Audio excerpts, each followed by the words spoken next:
I hate to say this, but I think I actually agree with I feel I agree with I agree with Theft King. I'm gonna kill my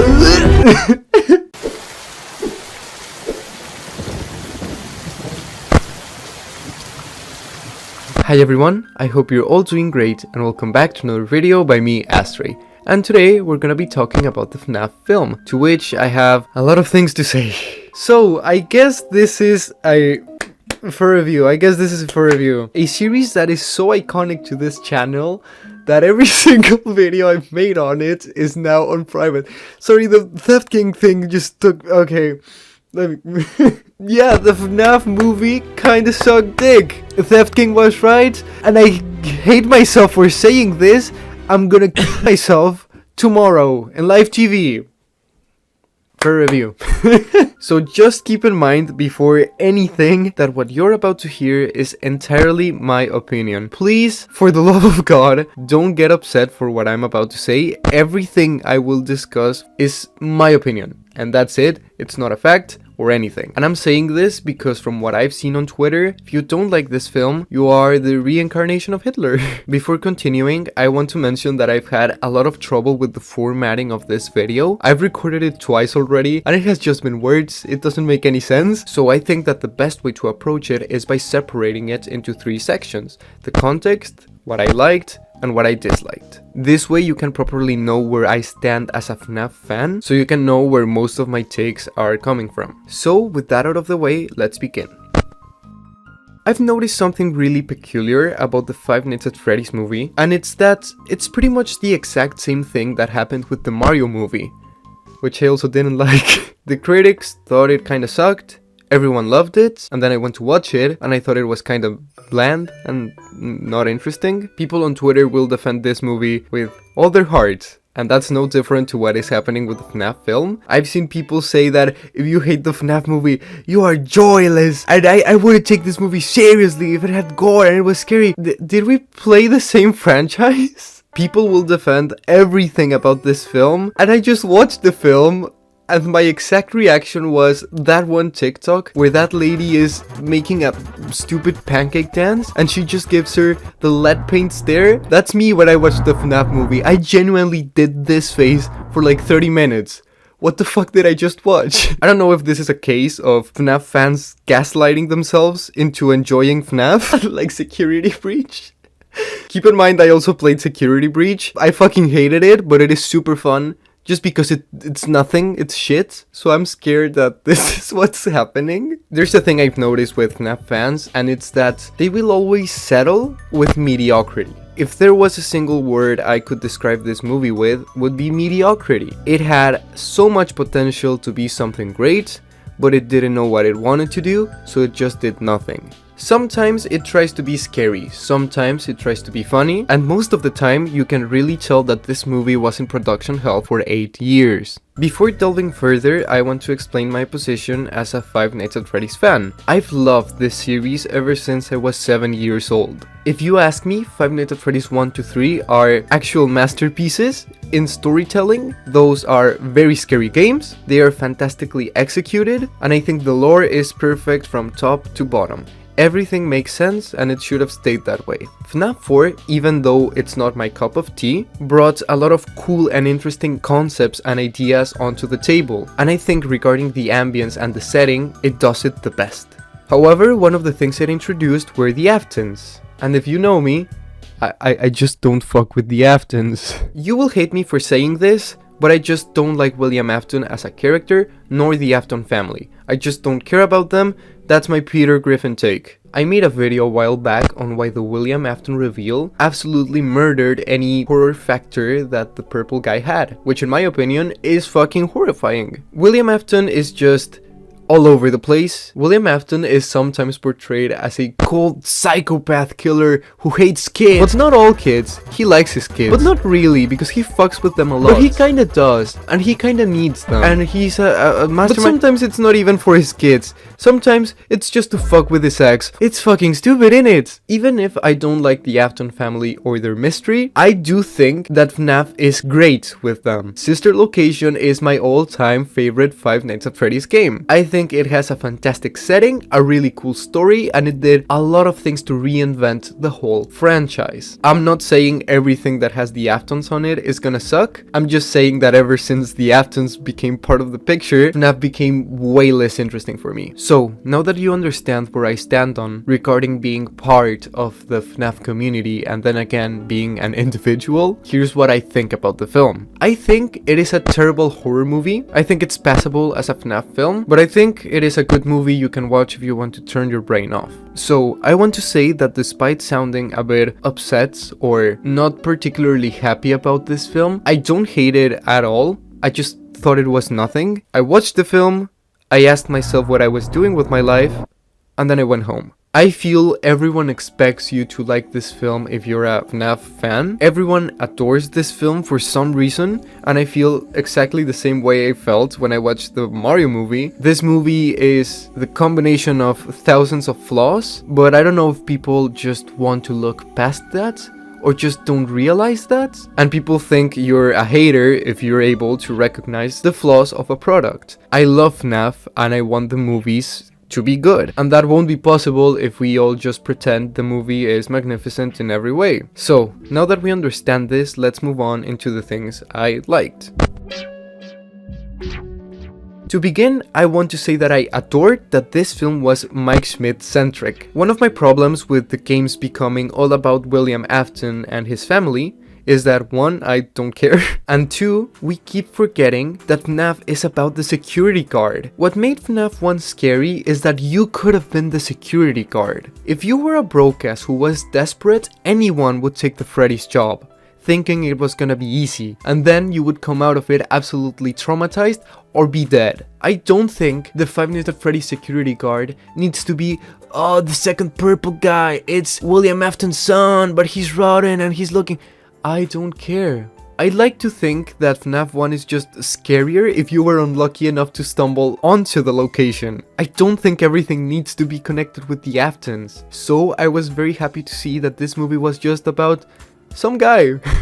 Even though I didn't really enjoy the dynamic between Mike and his little sister, which I'll get onto later, I can say that I was actually kind of invested with their struggle in the very beginning. As I said, if you were broke enough and about to lose custody of your sister, anyone would take the job. Which is a thing that most FNAF 1 fans struggle with. Why would anyone keep going to the job if it would take your life? I like the stakes. If Mike quits, he loses his sister. In the beginning of this iconic astrei video, I mentioned that although I dislike the Aftons, I do think that the Aftons being in it, if handled well, can enhance the film a lot. And during the first 15 minutes, I actually did think that this movie was gonna be about the Aftons, but I wasn't disappointed or upset or anything, and I was actually hoping it was gonna be about the Aftons. In the beginning of the film, Abby mentions that Mike is sitting on his friend, and I thought, oh shit, she is the crying child, and this is about the Golden Freddy plush?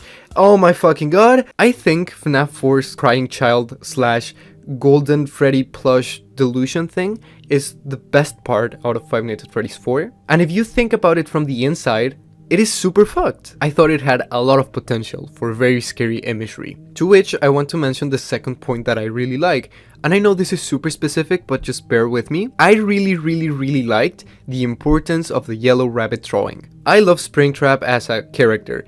I need him biblically. While I was watching the film, I was like, baby girl, where are you? I was waiting for him so bad. There was something that really caught my eye, and it's the use of this particular drawing of a yellow rabbit grabbing the hands of a lot of kids.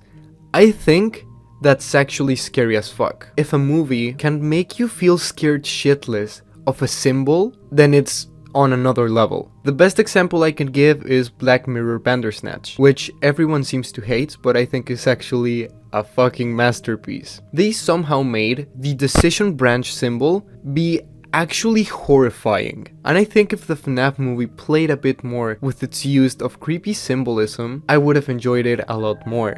I don't know what genre the FNAF movie is even supposed to be. I don't know if it's supposed to be a comedy, an action film, a horror film. I just don't get it. But personally, I would have loved to see them playing a bit more with these ideas. I really like the tweaker, the guy that's just, he was funny as fuck. Yeah, no, he hates, actually. There was one specific scene that I really enjoyed, and it's when Mike first joins the job. He is looking at the training video for the security guards from 1980s, and I have to say, if the movie was just like that, I would have adored it so much. I don't think the FNAF movie should have been the analog horror movie or anything, but I just really enjoyed how messed up the video got in some parts, and the section where they show the endoskeleton, I was actually kind of uncomfortable just by the sight of it. I think they made a fantastic uncanny sensation for the viewer,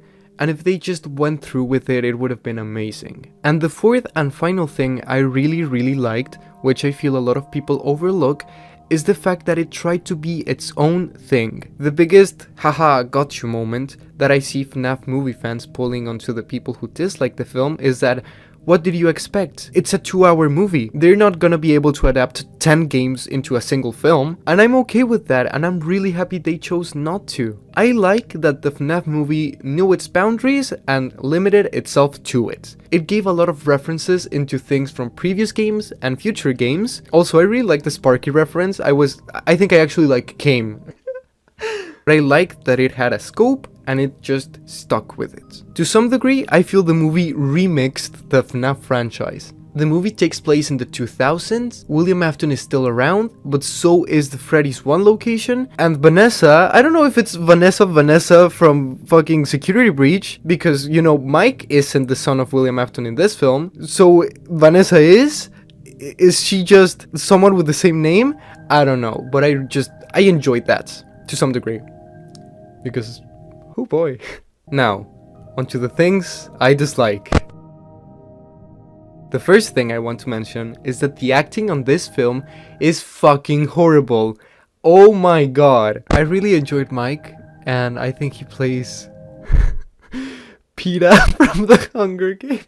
He did a really good job with what he was given. Everyone else, however, okay, I think everyone will agree with me. Abby's acting isn't great, but it's completely understandable. She is a kid. I think the Karen could have been a really good opposing force. I don't think they expanded onto what she actually wanted, or why she is bad, or why she is good. She's just nothing, and then she fucking dies. Everyone is so stiff. Everyone is so robotic, and there's this one particular ick I have when it comes to acting, and it's something I like to call the Netflix voice. The scene where Mike is talking about his lost kidnapped brother with Vanessa, both of them are, and my parents, they were good, but not anymore. And then Vanessa is like, it's okay, babe, I understand. I fucking hate that so much. I'm not an actor, I'm not a screenwriter, but I feel some people could have done just a little bit more with the script.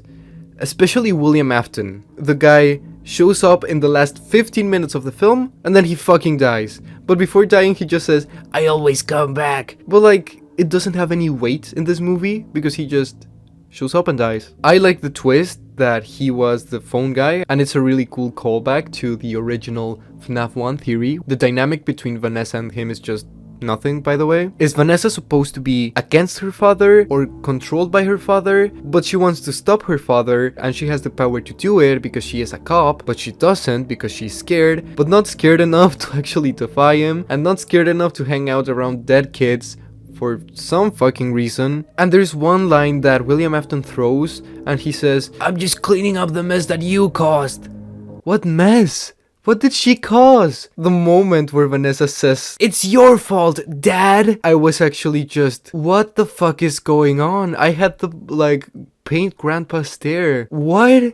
Is this, what's happening? Number 3. The atmosphere isn't scary at all. Once again, I don't know if this movie is supposed to be scary. It does have a 14 and up rating, so I guess it can't be that gory or scary. But man, just dim the lights down a little bit.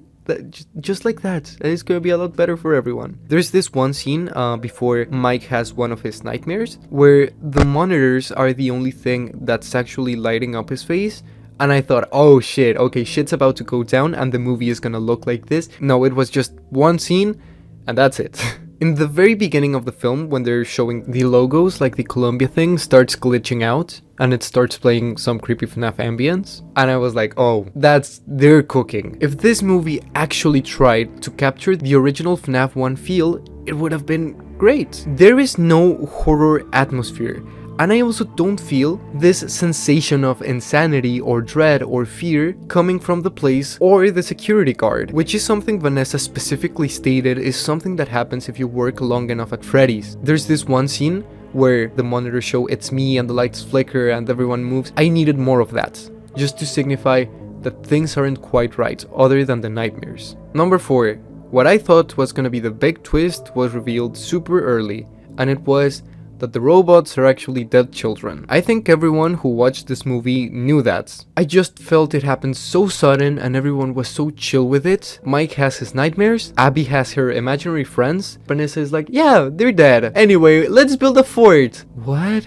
I really like that they try to humanize the animatronics, but do they forget that the robots have rotting corpses on them? They smell bad? Why are they hugging what? I feel if we just saw the evil side of the animatronics that happens at the very end in the middle and the reveal in the third quarter of the film, I would have gotten a completely different sensation towards them, which is something that happens in the games. You're scared of them from FNAF 1 and 2, and in 3 you seek to save their souls.